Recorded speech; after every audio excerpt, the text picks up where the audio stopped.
Les relations sino-africaines remontent à plus de 40 ans. Depuis cette époque, des milliers d'experts chinois ont été envoyés pour aider les pays nouvellement indépendants. Beaucoup d'entre eux sont morts alors qu'ils faisaient leur devoir et ont été enterrés là-bas. Pour leur rendre hommage, leurs descendants font le voyage. Xu Jun est l'une d'entre eux. Elle a récemment visité la dernière demeure de son père à Lusaka, en Zambie.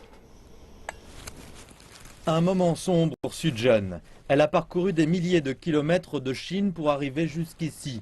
Au cimetière du Vieux Léopard de Lusaka, elle a rendu hommage à son père, mort il y a 40 ans dans un accident de la route avec deux collègues techniciens chinois, alors qu'ils avaient pour mission d'aider le pays à lancer une station de radio.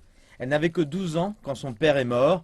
Les premiers ministres d'alors, le Zambien Kenneth Kaunda et le Chinois Zhou Enlai, avaient décidé que les trois corps seraient enterrés à Lusaka, en symbole de l'amitié entre la Chine et la Zambie. Quand je suis venue ici pour la première fois il y a 10 ans, c'était le printemps, il y avait des fleurs partout. J'ai ressenti du confort en sachant que mon père pouvait se reposer en Afrique.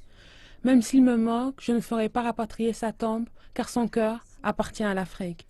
Et 17 autres Chinois sont enterrés dans ce cimetière. Pour marquer leur respect, les Zambiens se sont portés volontaires pour nettoyer leurs tombes.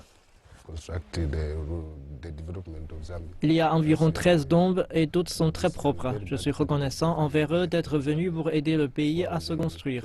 Ils nous ont aidés.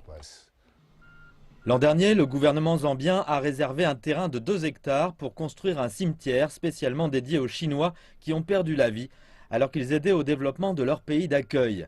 Et pendant des décennies, le soutien de la Chine à la Zambie est toujours très fort. La Chine et la Zambie ont établi des relations diplomatiques il y a 52 ans. La Chine a aidé la Zambie à construire des lignes ferroviaires, des écoles, des hôpitaux, des stades et a envoyé des équipes médicales et techniques en Zambie. Maintenant, dans le cadre de la FOCAC, la Chine va se concentrer sur la coopération avec la Zambie dans l'agriculture et les ressources humaines.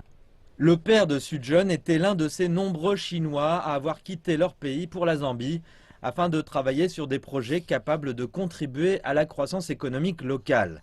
Certains, comme lui, ne sont jamais revenus. Mais Su espère que son esprit sera transmis au fil des générations. Les croyances et l'esprit de la génération de mon père nous ont beaucoup inspirés.